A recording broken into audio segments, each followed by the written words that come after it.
Dans cet extrait explosif, Maître Moustapha Ngouana démonte point par point les dérives du système électoral camerounais. Fraude, manipulation, partialité d'Elecam, tout y passe.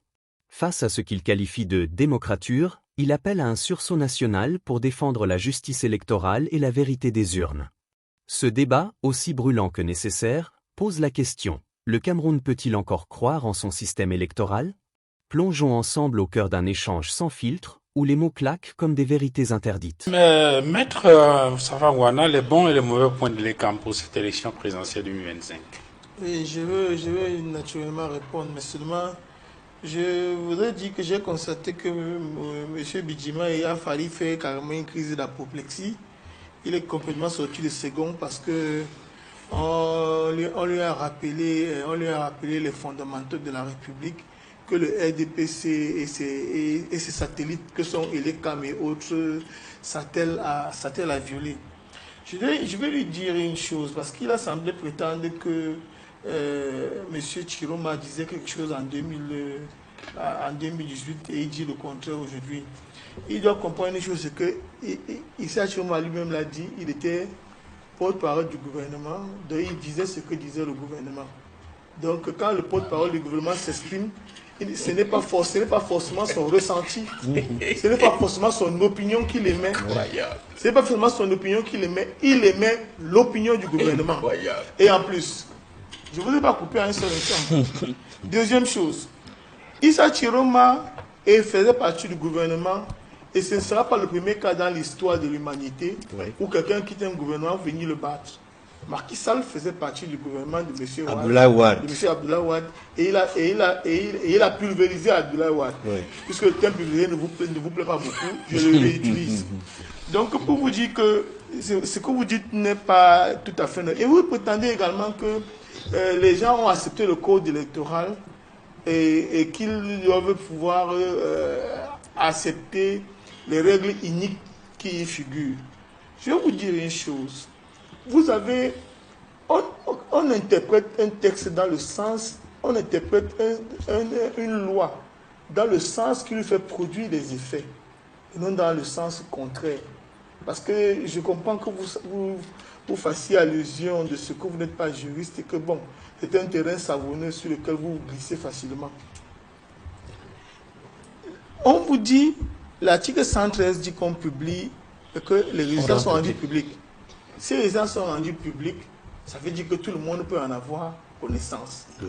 Le conseil conseiller ne fait que arrêter les résultats qui sont déjà connus.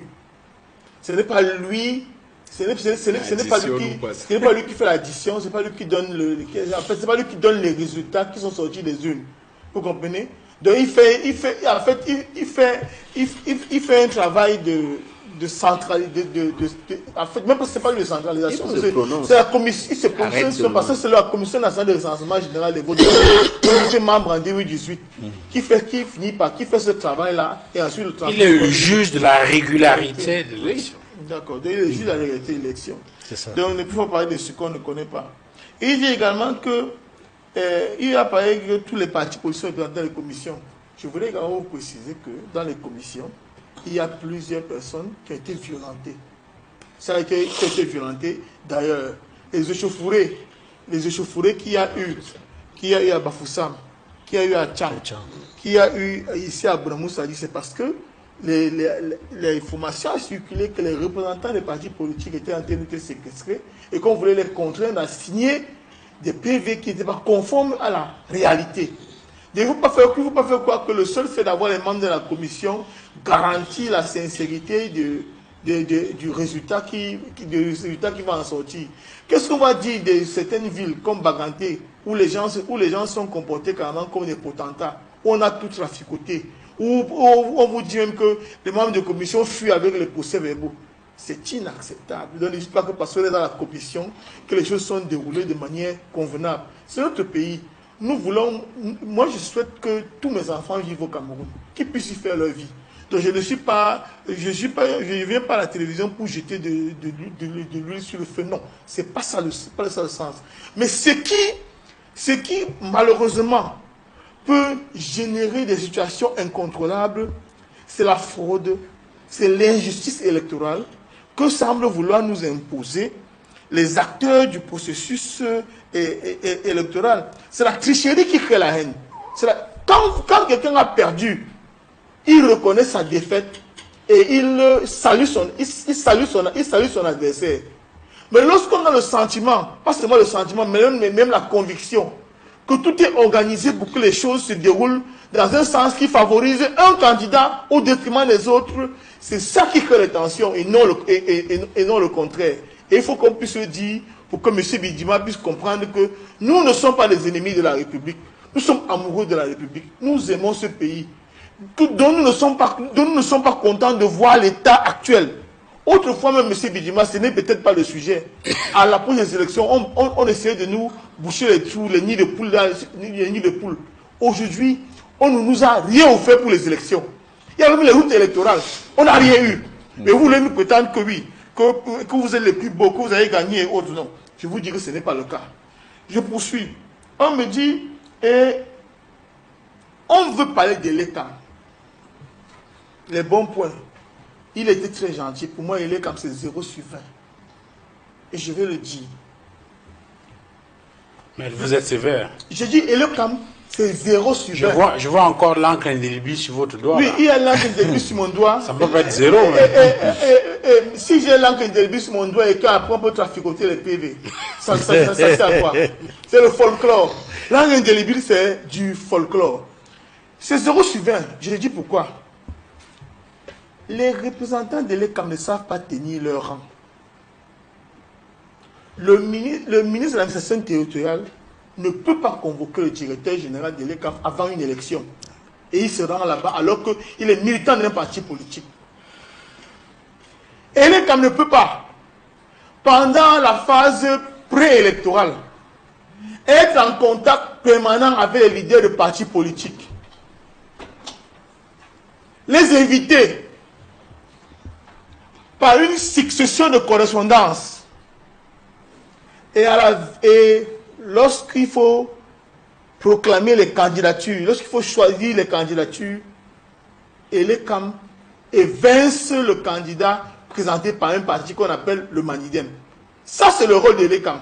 Parce que les gens pensent que l'élection se limite seulement au jour de l'élection. Mais non! Ils l'ont évincé. Mais toujours, s'agissant de la préparation des élections, je suis un des premiers à avoir engagé les recours pour demander la publication de la liste électorale nationale. On a saisi toutes les juridictions. Le juge judiciaire, on a saisi le juge administratif, on a saisi le conseil constitutionnel. Chacun a refusé de jouer le rôle qui était le sien. Et les CAM, donc dès le départ, n'étaient pas habités par des intentions nobles. Et les CAM, qu'il faut-il le rappeler, est constitué en majorité, sinon exclusivement, d'anciens militants du RDPC, qui n'ont pris le soin sur eux de démissionner que pour pouvoir prêter serment dans le cadre de leurs fonctions. Donc c'est un organe, de mon point de vue, un organe gagé pour faire gagner un candidat. Je poursuis. Nous arrivons dans le cadre de l'élection proprement dite. Les méthodologies de l'ECAM, le matériel de l'ECAM est fait pour pouvoir travestir le résultat de l'élection. Pourquoi est-ce que les feuillets du milieu, qui sont ceux qui contiennent les résultats, ne prévoient pas la signature des différents membres des commissions? On inscrit les noms au début et on signe à la fin. Pourquoi on ne signe pas au milieu? Or, le corps de l'affaire... Mais ils doivent signer au milieu, ils doivent griffer toutes les pages. Non, il ne s'agit pas de griffer, monsieur, parce que la griffe, tout le monde peut griffer. Je vous dis que la griffe, tout le monde peut griffer. Moi, je suis avocat. Lorsque j'ai un de mes clients qui va signer un contrat, il ne griffe pas, il signe toutes les pages. Et une élection, un procès d'élection, c'est un acte d'une gravité particulière parce que ça engage la vie de la nation. C'est vrai. Alors donc, on doit signer toutes les pages et mentionner, il doit signer et mettre le nom et tout, et mettre le nom.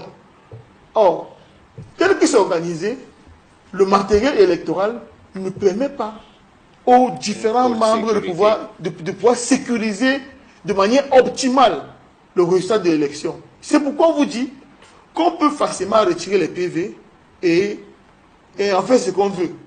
On vous a dit ici là que la commission communale est censée transmettre les résultats dans les délais de 48 heures. Mais on vous a dit ici qu'il y a des commissions communales qui ont fait appel 72 heures.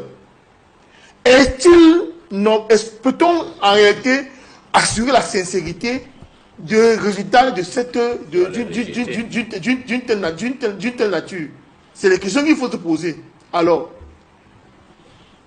tous les présidents des bureaux il y a une Kyriel, le président des bureaux des commissions locales qui sont représentants de l'ECAM, qui ont été surpris en train de faire les tripatouillages. Aucun n'a été interpellé. Et l'ECAM, le conseil électoral, la direction générale n'ont pris aucune mesure pour se désolidariser des différentes personnes en question. Pour qu'on puisse dire que ce sont des éléments égarés qui auraient posé ces actes-là et non l'institution. Le silence de l'ECAM, le silence de l'institution, le silence de la direction générale de l'ECAM, le silence du conseil électoral démontre de plus fort que ce qui a été fait par les gens sur le terrain bénéficie de la caution morale, si ce n'est implicite, au moins tacite, de ceux qui sont censés diriger l'ECAM, qui dès le principe de l'élection, dès le départ, ont brillé par la volonté de travestir la vérité des urnes. Non-publication de la liste nationale, éviction brutale des candidats, tripatouillage des différents procès-verbaux. Pourquoi est-ce qu'on accepte qu'il y ait des échauffements? Pourquoi est-ce qu'il y a des échauffourées? Vous croyez que les Camerounais ne s'aiment pas? Que les Camerounais veulent aller brûler le tribunal de Tchang? Je suis contre le vandalisme. Je suis avocat. Je suis contre le vandalisme. Je dis, il faut soigner les causes et non les conséquences. L'État joue son rôle en arrêtant, en embastillant ceux qui commettent ce type d'acte. Mais seulement, il faudrait que les différentes personnes qui interviennent fassent le travail qui est le leur. Les élites doivent également jouer le leur.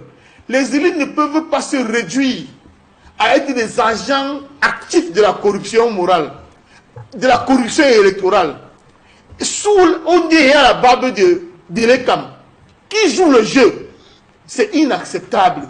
Donc, de mon point de vue, tout ce qui se passe là aujourd'hui et qui semble être en train de mettre le feu aux poudres, et l'ECAM apporte une grande part de responsabilité.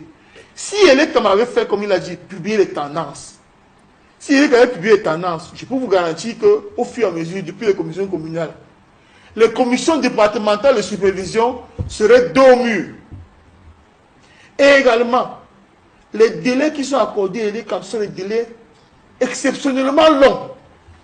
Exceptionnellement longs. Et j'ai entendu tout à l'heure dire que nous avons cité les règles du jeu. Les règles du jeu nous sont imposées. Nous sommes imposés par la démocrature camerounaise que les gens appellent démocratie. Parce que c'est ça, en fait, nous sommes une démocrature. Parce que nous avons les signes, nous donnons les signes extérieurs de la démocratie, mais en réalité, nous sommes un pays qui refuse la démocratie. Qui refuse la démocratie. Ceux qui sont censés prendre la parole pour pouvoir défendre les intérêts de la République, ils le font de manière inacceptable.